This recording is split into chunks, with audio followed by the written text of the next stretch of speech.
understanding of mental health has changed significantly over the years, really starting when I was younger and struggling with my own mental health. It's something that I never talked about, and really struggling as a young person to the point of suicide ideation.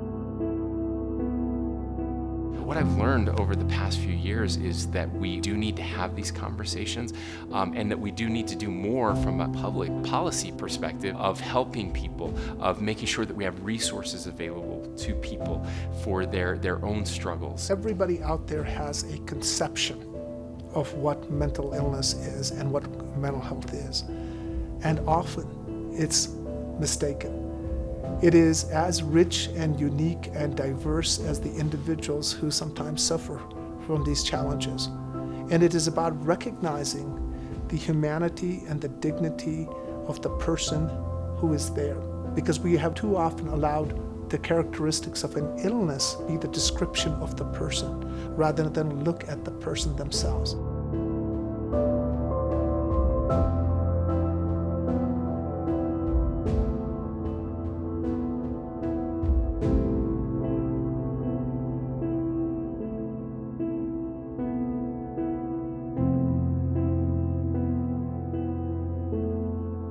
Ending that stigma may be the most important thing we can do. It's interesting that the way to end the stigma is to talk about it. And yet we sometimes feel uncomfortable. I encourage people all the time to tell their story, not just to others who might be suffering, but to tell their story to the politicians, to those who have access and the ability to make change, so that we can provide access to mental health care and make sure that we have the funding that's necessary to help people that desperately need it. So then that begs the broader issue that we need a greater community involvement. So we destigmatize this, and that this is not something shameful. You and I would not look differently at somebody who had cancer.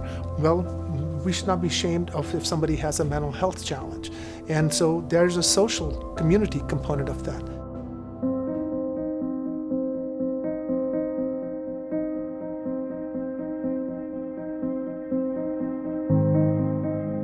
Alliance House is in the Salt Lake area. We work with adults with mental illness, and our whole philosophy is non-traditional. We're non-clinical. We don't do medication or therapy, but rather it's a holistic approach of working with individuals living with a mental illness to empower them to live productive and independent lives, and not seeing these people as their diagnosis, not seeing these people as mentally ill, rather seeing them as somebody that can contribute to the community. And they come to Alliance House, they volunteer to be here, they help us run the nonprofit. We are deliberately understaffed so that we need our members. Alliance House could not be successful without the members.